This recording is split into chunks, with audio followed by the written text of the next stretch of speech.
So today we're making walnut bread. I'm not a good bread maker, just a FYI.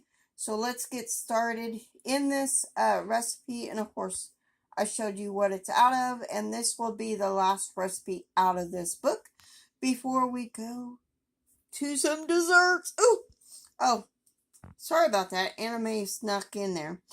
Anyway, we got a fourth a teaspoon of sugar.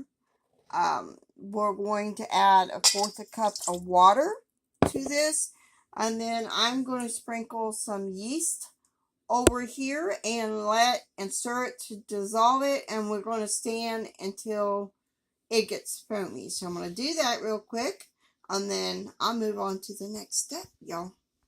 So I have 3/4 teaspoon of sugar. I'm going to add in a cup and a fourth of milk, well, a cup and a fourth of milk, and we're going to add some butter to this. Hold on, let me get the fourth cup of milk and get the butter, and we're going to melt the butter. So we got 3 tablespoons of butter right here. I should have cut it up in smaller pieces, but I didn't. We got to get this melted before we pour it into our bowl. Fix it right here, and then we will be letting this cool after we put it in a big bowl. So I'm going to get this melted, and I'll be right back.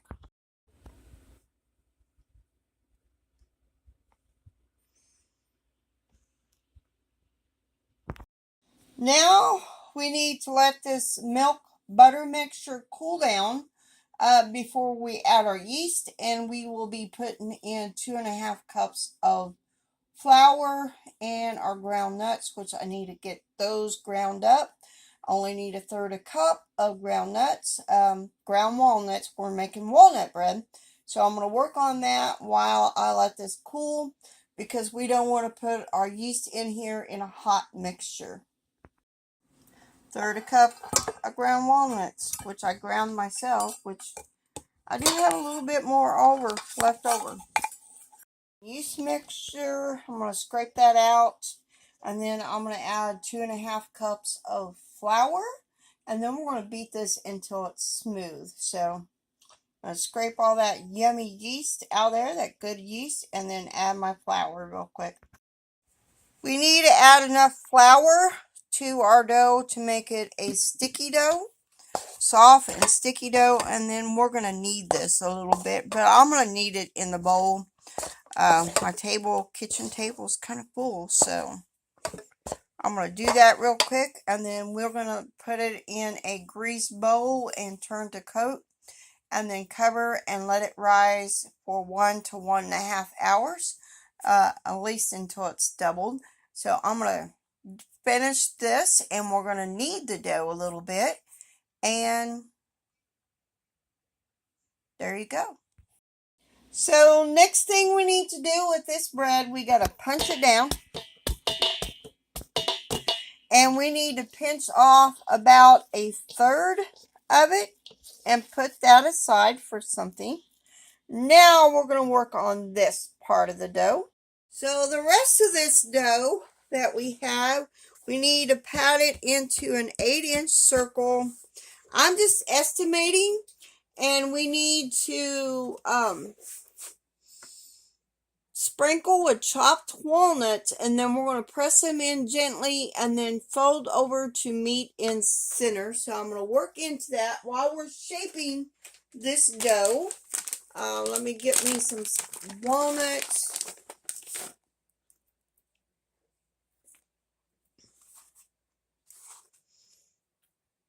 And we're going to press them in gently on there.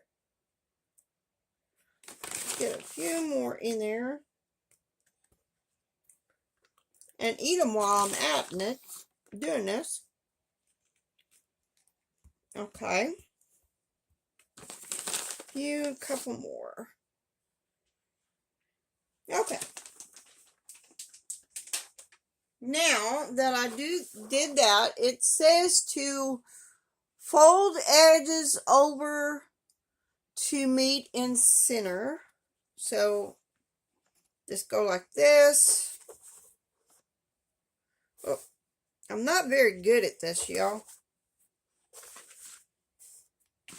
Like I said, I'm not a very good, and then it says to shape into a ball.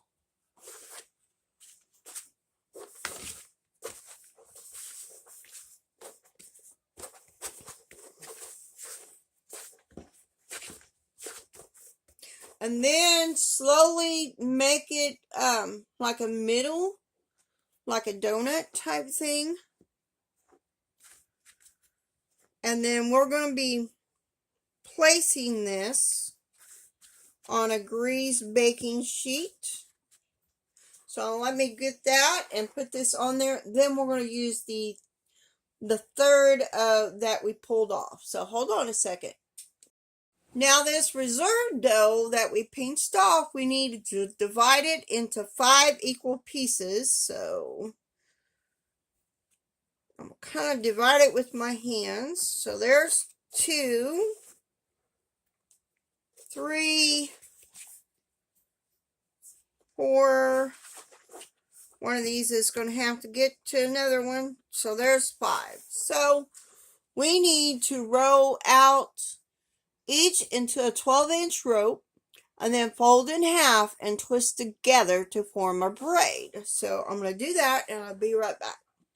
So each one of these braids that I just made, we need to put them right here and over and fold it under like that. And we're going to do that around here with the other 4 by braiding that. And then we're going to cover and let it rise again. So I kind of messed up on this. It's not, the braids aren't even. I didn't braid it very good. I had problems rolling it out. I'm not a bread maker. Anyway, I got my oven preheating at 400 degrees. Now we need to brush some egg whites in, like right in these spots, because in each different spot, each one of these different spots is going to be something different.